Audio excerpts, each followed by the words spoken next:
Okay, so we were talking about the control of the cell cycle. We're talking about the control of the cell cycle. How is it controlled? We started talking about this idea that What page is it? 5 are the ones that you had from last time. Yeah. Well, we filled out that page. We're on the next. I know. Oh. I'm just reviewing. So we remember that we said something about if I fused a G1 cell with an S cell, the G1 cell immediately started going into S phase, and that suggested to investigators that there was some kind of a chemical in the S phase cell that got into the G1 cell once they fused together and caused it to go into synthesis. So this created this idea that the control of the cell cycle is going to be controlled by signals. Okay, so we said that since that time we've learned that there are several checkpoints within the cell cycle that are controlled by signals, both from within the cell and from outside the cell. And we said that there are 3 major checkpoints in mitosis and in cell division, okay? And don't let the picture that I just handed out freak you out. It's very complex, but we're going to talk about it in a very general way. And I don't need you to know the details of all of this. I just need you to know the general ideas, because this is something that you didn't get in earlier biology classes. You got that there was a cell cycle, and you may have been told that it was controlled by checkpoints, but I'm pretty sure you probably didn't get any more of the details than that. But so we said that the system that we have, the structure within the cell that controls this, is called a cell cycle control system. And we talked about the things. Did we talk about these steps yet? No. Okay, so the system, the cell cycle control system that regulates cell division, needs to have several things. Okay, if I'm going to control this cycle that goes in a pattern, I need a clock or a timer that turns on each event at a specific time and providing a fixed amount of time for the completion of each event. We don't want any of these events that occur in the cell cycle to go a second time before it's supposed to go again, right? We don't want it to duplicate itself. For example, I don't want to duplicate my DNA twice during synthesis. I only want to duplicate it once during synthesis. So I need some kind of a clock or a timer that says, hey, you've finished synthesizing your DNA, you can move on now. Not, hey, you finished your synthesis, let's do it again. We don't want that. So we have to have this timer that allows this to occur in a specified amount of time. We have to have a mechanism for initiating events in the correct order. Entry into mitosis always has to come after DNA replication, right? I can't have mitosis occur before my DNA replication occurs.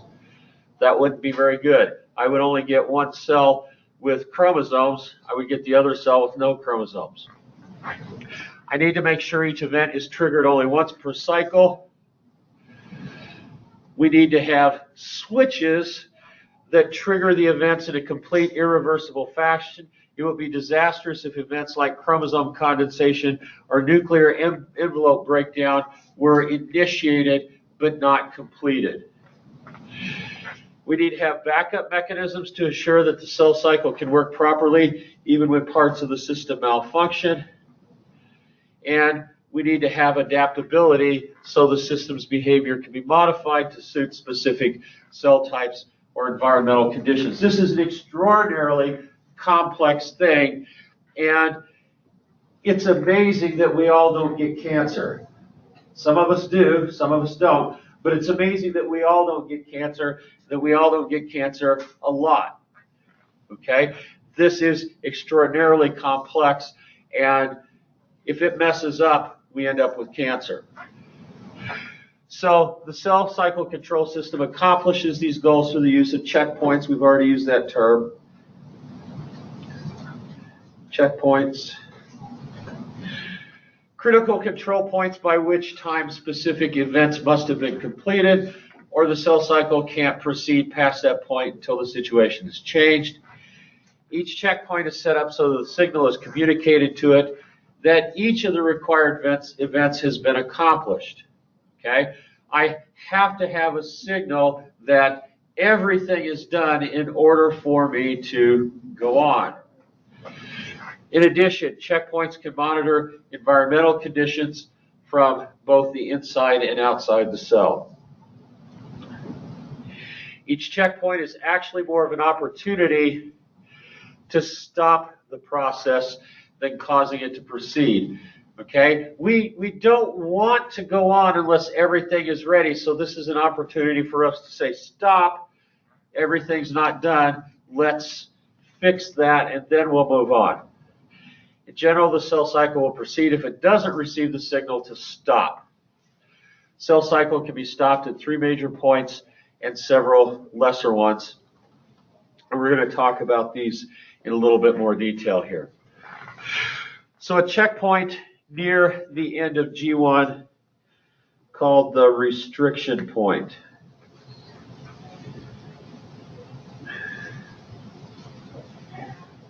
Oops, not the restriction point.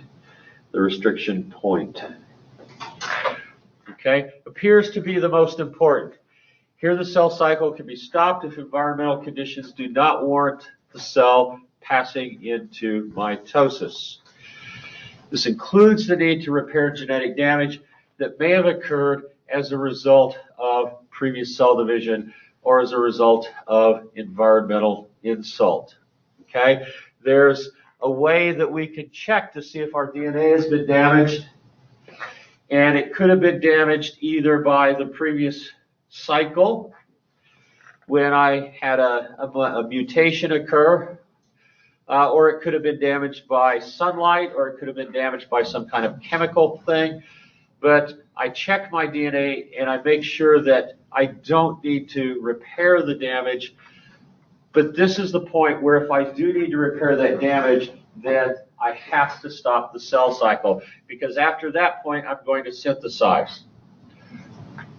If the cycle receives the signal to stop, the cell enters the G0 phase and simply continues to perform its activity. And most of our cells are in this state.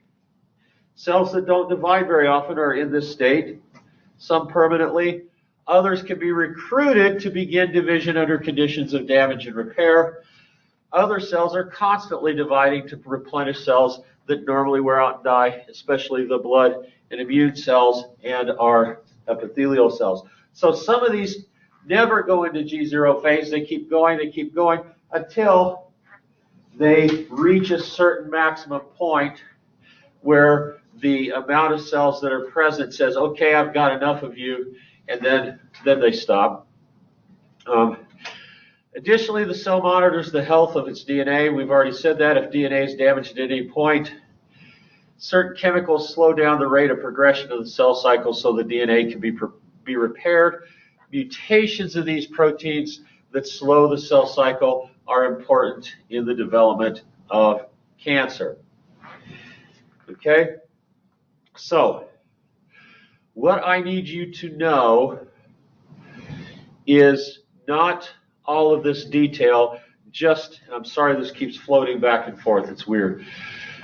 The activities of the cell are controlled by a group of protein kinases. So let's define the term kinase. In order to work, some proteins need to have a phosphate group attached to it. Okay, so protein plus phosphate. Okay, now this phosphate is very special because it adds energy to the protein.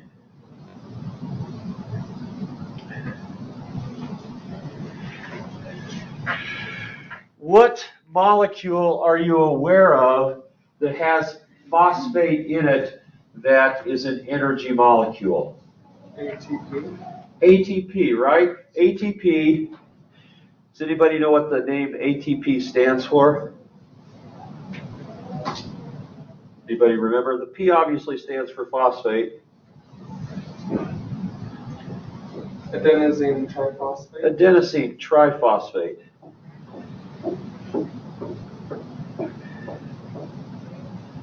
Okay, that's ATP, adenosine triphosphate, or we can symbolize it like this.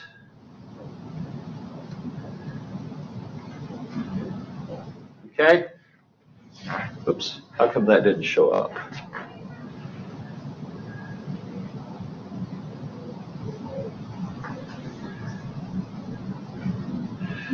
What? It did that to me earlier today, too.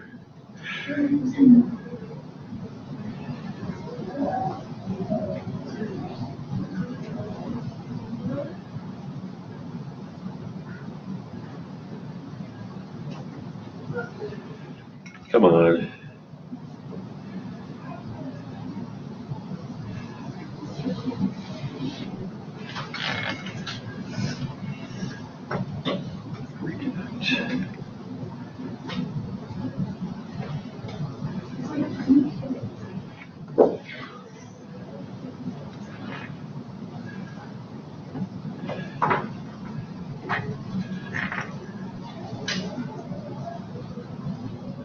Okay, so we can symbolize this like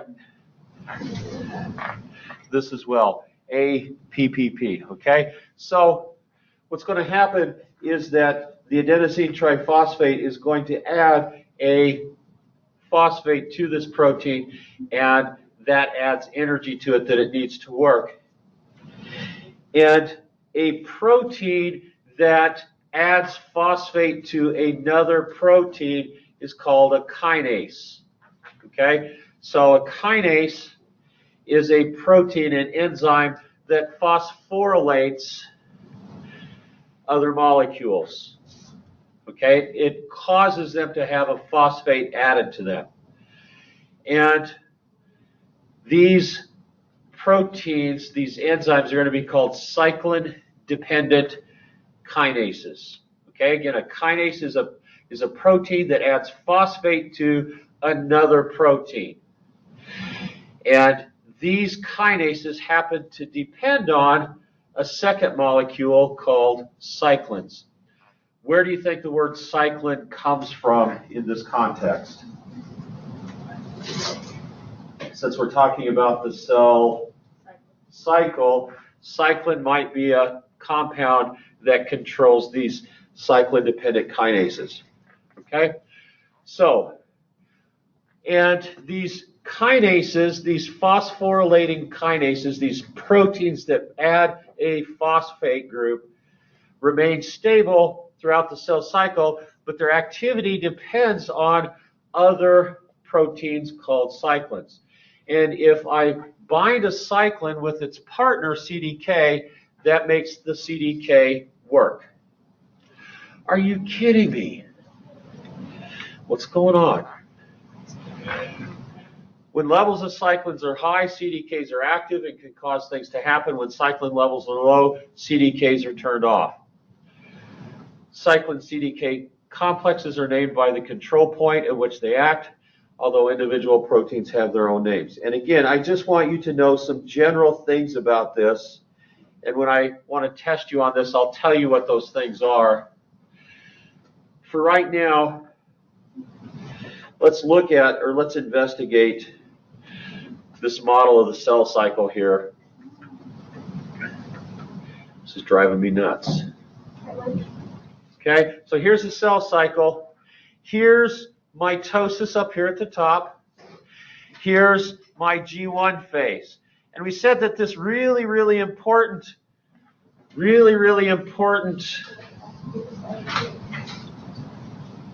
checkpoint is in the G1 phase, right? I need to stop it here before I duplicate my DNA again. And I want you to draw a box around this.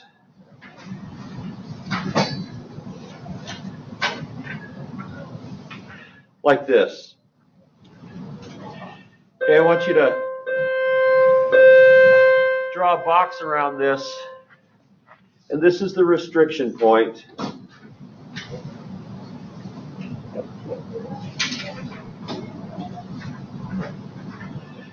Okay, and I want you to notice this involves two of those CDKs. Okay, I don't need you to know the names or the numbers of these. I just need you to know that this involves CDKs. And notice this one's CDK4 and 6, and this one's CDK2. CDK4 and 6 is activated by cyclin D, and CDK2 is activated by cyclin E. So this one needs two things to activate it. So we're going to make really, really, really sure we're ready to go into the synthesis phase before we do that. It's got a two-checkpoint process that it has to go through. And notice these things right here. I've got something called P16 protein, and I've got some other inhibitors where I have this line here. That means that's something that can stop this. Okay? So here's what we're supposed to have happen. I've got to have cyclin D present in order for this to work, but these things can stop it. Okay?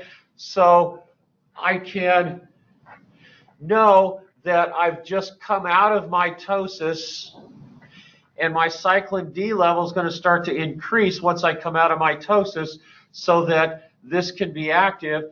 But these other things are going to say, wait a minute, this condition's not right, this condition's not right. You can't be active yet.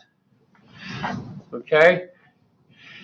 And then this molecule has to phosphorylate something here, and then that molecule has to activate cyclin E, and then that molecule has to activate cyclin or CDK2.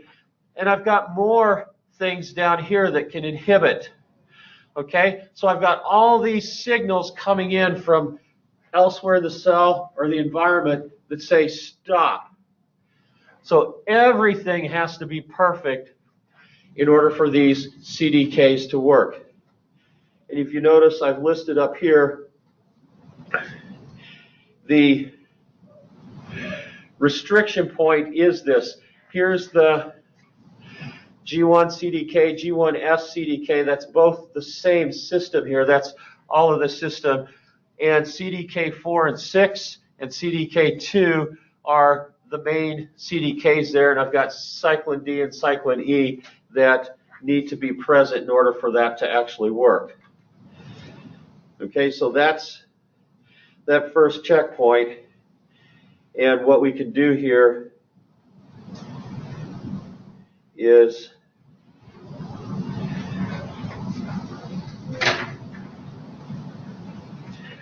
draw, don't go out on me again. We can draw an arrow from these two parts of the system here to that. That's what's going to be the restriction point. Okay, suppose I get past that point. Suppose I get past that point. Now I'm in synthesis. And I have another checkpoint in synthesis. And I said, that's the synthesis CDK. It's also CDK2, but it needs cyclin A in order to work. Okay, so this is its own system right here. Okay, that's the next one. You also want to circle that? Yeah, go ahead and circle that. And then I have another one in G2. Okay, that also uses cyclin A, but it uses a different CDK. It uses CDK1. Again, I don't need you to know these individual steps here. I just need you to know that we have checkpoints in the cell cycle that are controlled by CDKs, and the CDKs depend on cyclins. That's why they're called cyclin-dependent kinases. And I need you to know that there are lots of inhibitors of these CDKs. And then finally, there's one in mitosis. And this is the really, really, really, really complex, most interesting one. And we're going to talk a little bit about that here. But this one, you can draw an arrow from here to here. This one, you can draw an arrow from here to here. And then the S, CDK. Oops, I didn't want to do that.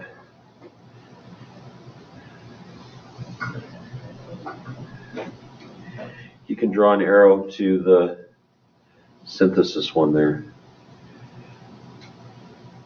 Okay, so this is a huge process. I just want you to understand how complex this is and how everything has to work perfectly or we don't do this. Now, in particular, as it relates to medicine, these guys, these P proteins, are the most important ones that have medical significance. P53, P21, P16, P27. These are the proteins that stop the cell cycle. This one in particular has received a lot of attention, but these are the proteins that stop the cell cycle so I can repair my genetic damage, because as desperately as I want to try to do this perfectly, I'm still probably going to end up with 2 or 3 genetic mistakes every time I duplicate my DNA. Okay, every time I duplicate my DNA, I'm going to end up with a couple of mistakes. So I may need to stop the cell cycle, and the most important thing that relates to cancer in this process is these proteins that stop the cell cycle. If I mess with my ability to stop the cell cycle, I will get cancer. If I can't stop the cell cycle and repair my genetic damage, I'm going to get cancer, because my cell cycle is going to continue with the inherited abnormalities that I've gotten from the mistakes that my replication has made. And in particular, P53 protein is a hot area of research. Human papillomavirus, which causes cervical cancer, human papillomavirus prevents P53 protein from stopping the cell cycle. Okay? That virus prevents this protein from stopping the cell cycle, so I continue to pass on my inherited genetic mistakes to my next cells, and then those next cells have a greater likelihood of getting more genetic mistakes, and they accumulate genetic damage over time. But these proteins that stop the cell cycle are the ones that are important in cancer, and they're the ones that my carcinogens, my chemicals, my sunlight, viruses, these are the ones, the things that the cells, or that the carcinogens cause problems with. Okay? Now, the level of each cyclin depends on the rate of its synthesis versus the rate of its destruction. During at least part of the cell cycle, depending on the cyclin, it's destroyed by a mechanism involving being tagged by a molecule called ubiquitin, marking it for destruction.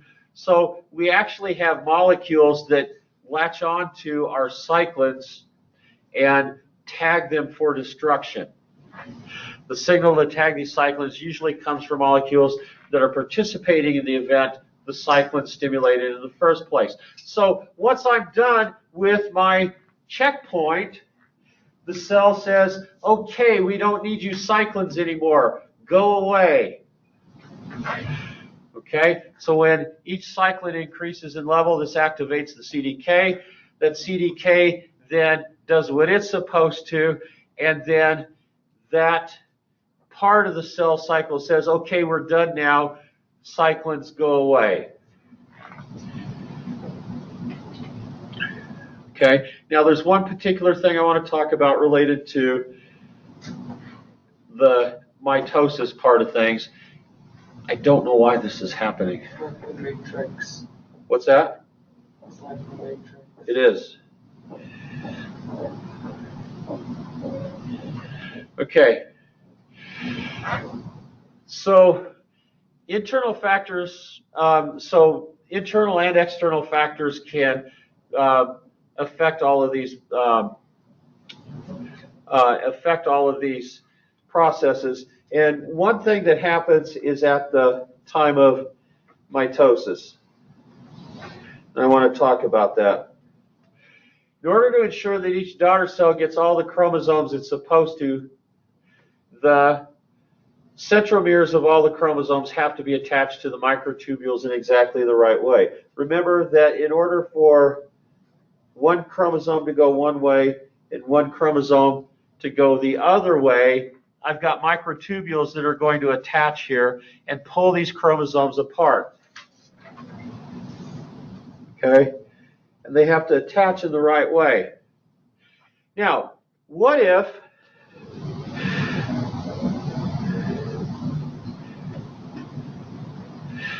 this chromosome was attached by one microtubule, but the other microtubule hadn't attached yet? It's not attached yet, but this one was. But all of a sudden, the signal to go into anaphase and divide happened. What would happen if this was appropriately attached, but this wasn't appropriately attached? What would happen to this pair of chromosomes here? The whole entire thing goes to one side. Yeah, they both go into one of the daughter cells. So if this was a chromosome 21, this cell would get 2 chromosome 21s, and this cell would get no chromosome 21s. Okay? And if this happened to be a sex cell, if this happened to be a sperm cell that had 2 chromosome 21s, and it fertilized an egg that only had 1 chromosome 21, how many chromosome 21s would that fertilized egg have? Have 3, wouldn't it? It's only supposed to have 2. What do we call the condition where I have 3 chromosomes instead of 2? Down syndrome? Well, that particular one is Down syndrome, but if I have diploid with di, if I have 2, what would 3 be called? It would be triploid, and we call that trisomy. Right? We call anything with a certain number of chromosomes, somy. If we had 2 chromosomes, that would be disomy. But if I have 3 chromosomes, I have trisomy 21, and that's Down syndrome. Okay? So this is really an important process here. This has to be done at exactly the same time. All of these chromosomes have to split up.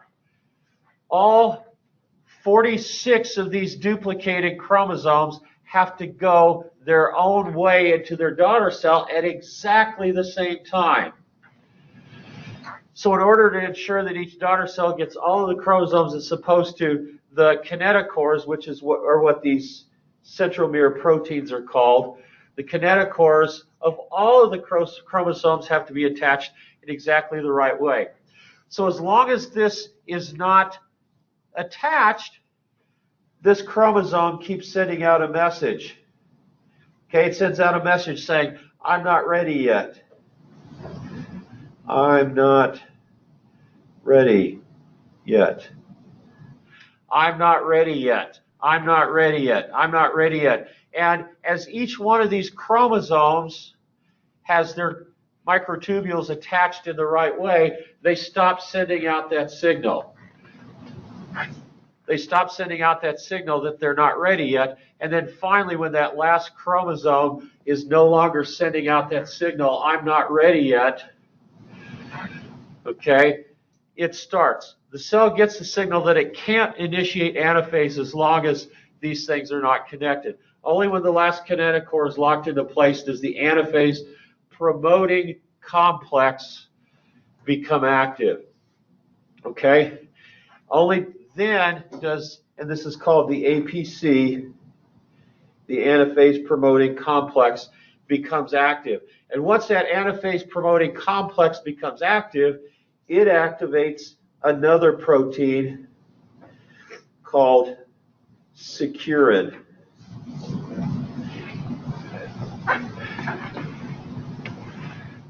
Well, there it goes, cyclin.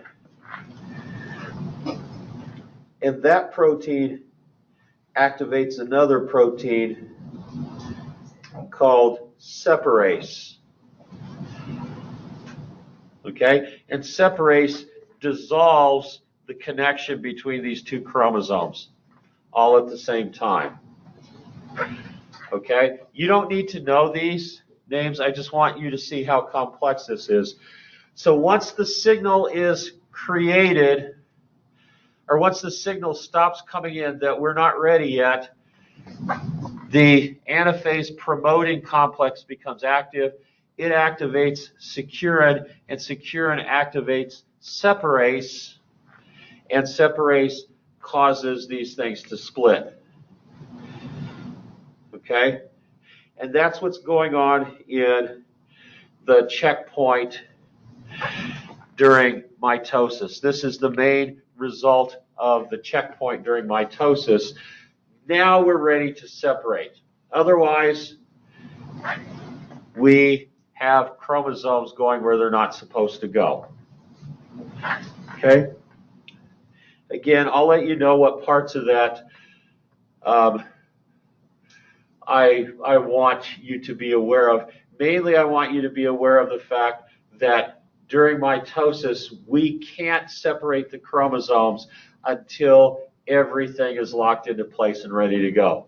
Otherwise, we get two chromosomes going to one cell and one chromosome, or no chromosomes going to the other cell. Okay? External factors include nutrients in the environment necessary to be present for the activities of DNA synthesis. Specific growth factors must be present to stimulate growth. And again, these are just details I don't need you to be aware of. It's just showing you how complex this is.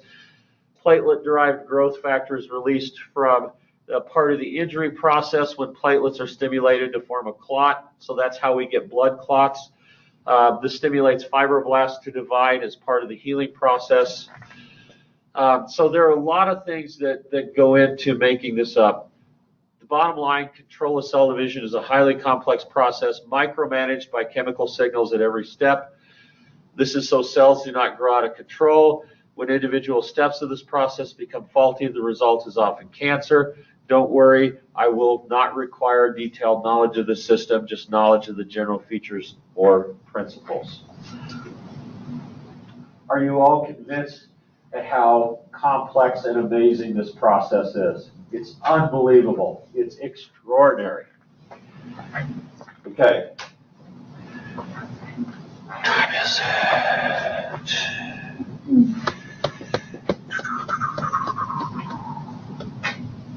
10:50 or 11:50. Okay. I'll tell you what.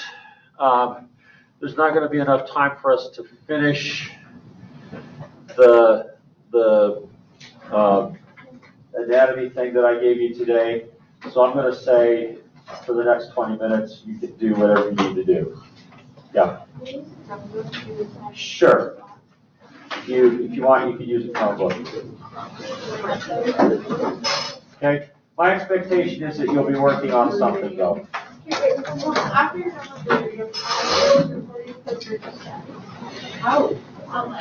And if your mask is under your nose, please put it over your nose. Thank you. Dr. Marshall? Yes. Can I talk about that? Yes.